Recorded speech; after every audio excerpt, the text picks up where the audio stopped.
Virginia Tech will be making just its second return to the Dome. Second? I believe second since they had been in the Big East going back. Remember, that was Dino Babers' first big win. It was whose house? Our house. It was the start of all that stuff. And then Syracuse went to Blacksburg last year, and that didn't go that well. That didn't go that well at all last year. With that, we bring in our friend Bill Roth. He is the play-by-play voice for Virginia Tech football. The Syracuse grad in his own right. Bill, always great to chat. Thanks for hopping on. Man, it's nice to be on your show and talking about football here in the middle of steamy July. Yes, we're fast forwarding you to November, Bill, from the middle of July. So take that whichever way you want here at this point. And I just mentioned you are a Cuse grad, for those that don't know. When's the last time you've been in the Dome for a football game? I imagine it's got to be a minute here. Wow, it would have been a Big East game. Yes, back in the McNabb, it would have been McNabb era, right?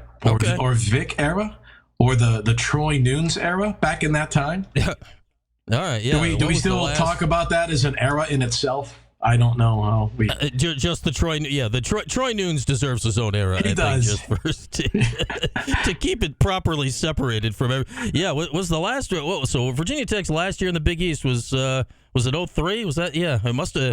It might have been that crazy triple overtime game in 02, Bill. That wild one. 50 to something, yeah.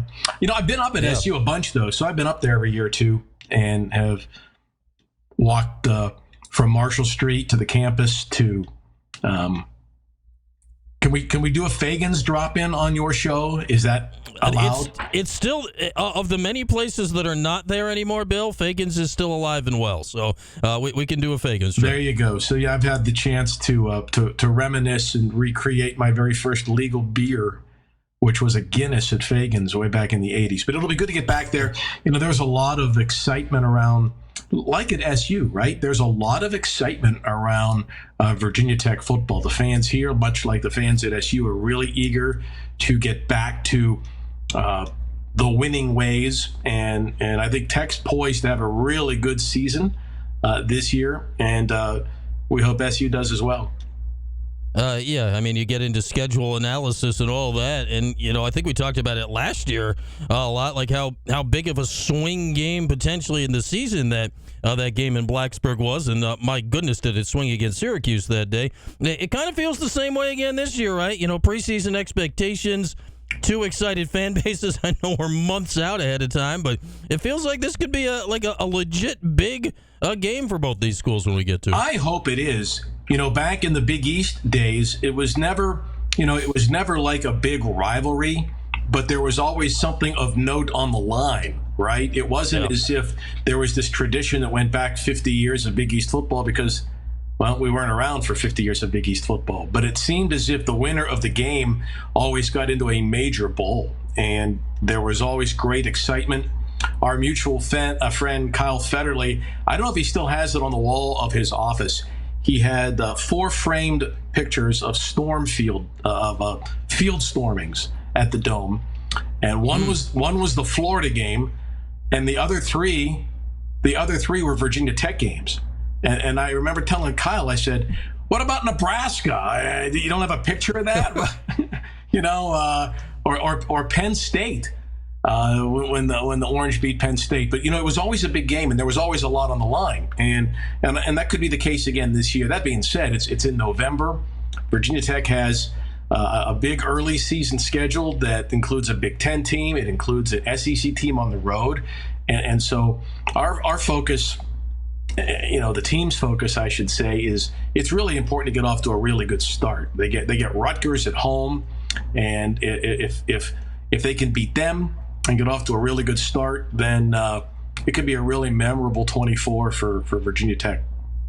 All right. The Rutgers fans have been annoying me recently, Bill, so I'll definitely be rooting for Virginia Tech in that game. We've had some Syracuse-Rutgers recruiting beef here in the last few weeks, so we'll certainly be rooting for the Hokies in that game. You got Brent Pry going into his third year, and it's one, right? It was rocky in year one. You're like, well, what's this going to be? What did he do to right the ship and kind of point it in the right direction last year that has given such hope here going into year three? Well, I think he followed the Beamer model and, in a way, the Penn State model. in terms of the way they recruited. They've really put a focus back on recruiting in-state. One of the great statistics, and it's a disturbing statistic, Justin Fuente's very last recruiting class at Virginia Tech didn't have a single player from the Commonwealth of Virginia in it.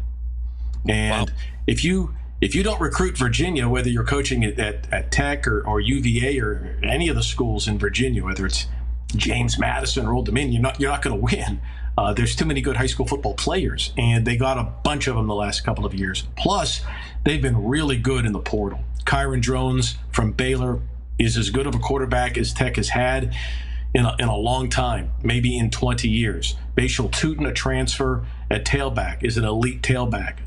The same thing, Antoine Powell-Ryland, who was among the leaders in sacks last year, a native Virginian transfer to Tech from Florida.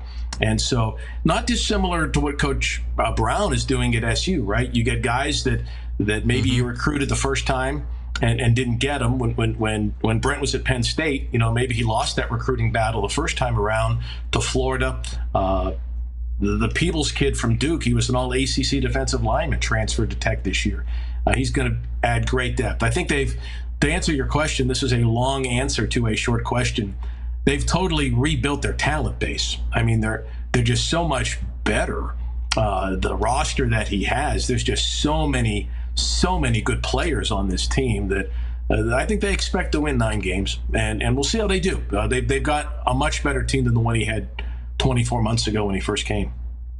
Heck, Bill. I mean, the DMV area is important to, I'd say, a decent chunk of the ACC. So, yeah, it's got to be strange to see Virginia Tech having not had success there. Makes sense they're getting back to it, and that'll certainly help right the ship. You mentioned Kyron Drones.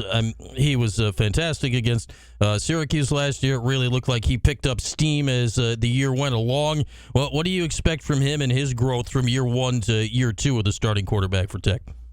I think he's lucky that he's got, Virginia Tech returns the number 2 number of returners, second most returners in all of college football offensively. And he's got that whole offensive line back, all of his receivers, his running backs. And so it's not all on him, but he was really good, very efficient last year. He had 17 touchdowns, only 3 interceptions in his very first year as a starter. And he got great down the stretch against SU, against Pittsburgh, the Boston College game, the UVA game, and then the bowl game against Tulane. All of those games Tech won.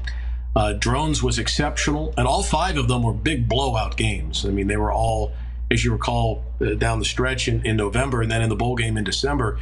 These were all, 4 or 5 touchdown win games, and they were putting up 600 yards of offense. And so I think that he was brought along slowly. He was not the starter at the beginning of last season, but by the time November came around, he looked great. And they're really excited about his efficiency and his ability to make big plays. We got Bill Roth with us. He is the play-by-play voice for football of the Virginia Tech Hokies. Hokies will be in the Dome on Saturday, November 2nd, as we continue our well-in-advance preview of the Orange football season. Bill, I want to ask you some big picture questions about the ACC. And now, you've been around this league for a long time. Obviously, the conference realignment talk is never ending. These lawsuits going on. What do you make of this all right now from your seat, and especially where Virginia Tech fits in this puzzle going on at the moment? It seems to change by the day. I do think that conference realignment is the annual June and July topic for writers when there's not a lot to talk about. I thought, Brett McMurphy's very well sourced as a journalist. He knows a lot of people, and he's very good at getting folks to talk off the record. And no one would talk on the record in his interview yesterday that his story talked about Florida State has been in some aspects the greatest team in the league over the last quarter century. They win the most games in all sports. They've been really good. In other aspects, they've been the cranky child in our league. Everyone wants more money. Everyone has contributed to this league. The North Carolina has won plenty of national championships. Duke has been great. Syracuse has gone to several Final Fours and has been really good. We all want more money, but we have to do it collectively. And so, I can't speak on behalf of our university or the league, but it's disappointing that Florida State, which has taken a lead as a great program on the field, hasn't been able to do that in the conference relationship with its peers and with its colleagues. And I think that's what we saw yesterday with Big Ten and SEC people saying, man, Florida State likes to B&M, you know what I'm saying? And about a lot of things. And I think if you look closely, they've had leadership issues down there, and they've got great coaches, but from different presidents, different athletic directors, the role of seminal boosters in making decisions. The firing of Bobby Bowden wasn't smooth. The massive buyout to get Willie Taggart, first to come and then a buyout to leave. There's been a lot of things that if FSU could turn back the clock 15 years ago, they spent a lot of money, but I think they spent it in the wrong place. And I would love to see them settle their quibble with the ACC. I don't see that happening, but I would hope for it. And because I think they're in a great league. This is the league that they can win the easiest. Mm-hmm. They're in the geographic, part of the country where they can recruit really good players and they can win. And it's going to be easier to win our league than the SEC. And I don't even know that the SEC would want them. That was the other aspect of McMurphy's story yesterday. So, I don't know. I don't know who plugged or planted the idea for Brett to write what he wrote, because it was clearly damning at FSU institutionally. Nothing about their players. Right? Like, everyone loves Mike Norvell. Everyone loves their players and their tradition. And mm-hmm. You won't get anybody in the league to say anything bad about Coach Norvell or Leonard Hamilton, right? Everyone knows the Noles and the tradition, but I think the angst of his story was where they are from their leadership. And it was interesting to see people talk about that. Yeah, you're right, Bill. It comes up every year this week. It is, like, in many ways, it's the slowest week on the sports calendar, right? There are no games of any consequence in any sport today, so it's certainly something to get out there and talk about, though. That this is the time of the year when that stuff seems to, spin off and go crazy. I just find it strange. We talked about this a lot last week, Bill. The idea of the optics of it all, like, with...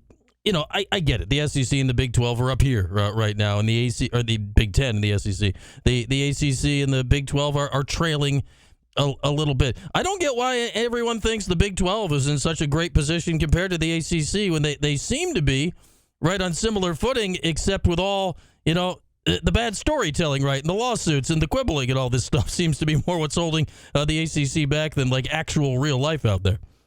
No, the league has been great. I mean, if you take a look, the ACC won more national championships than any other league in the country this past year. It's, in terms of putting guys in the NFL, it's only second to the SEC. So, yeah, it's done well. I think, when Florida State goes undefeated and wins the ACC championship game and then gets bumped out of the playoff, I think that really upset their board, their board of trustees. And you're seeing, former quarterback Drew Weatherford's on that, and other members of Seminole Boosters are on their board. And, they've got a lot of weight at FSU. In fact, I would say, and this might be a question for, I don't know, Orange Pack people or SU administrators, does any alumni base have more juice over its athletics program than Florida State's board? You know what I'm saying? And they want to, they want to be controlling the ship, so to speak, down there, and that's tough if you're an AD. You know what I'm saying? That's who are you answering to? Your board, your boosters, or your AD? And I think I think it's a great school, and I hope they can work it out, because I think they're great. I love it when we go down there to play. I love everybody associated with FSU athletics. They're in a they get compared to the Gators. And the rivalry, unfortunately, people use the yardstick of what our television contract is, not how many games we win. I mean, if you look at it this year, I've got a place in Florida, so I hear about this a lot. Florida State beat Florida in everything this year, right?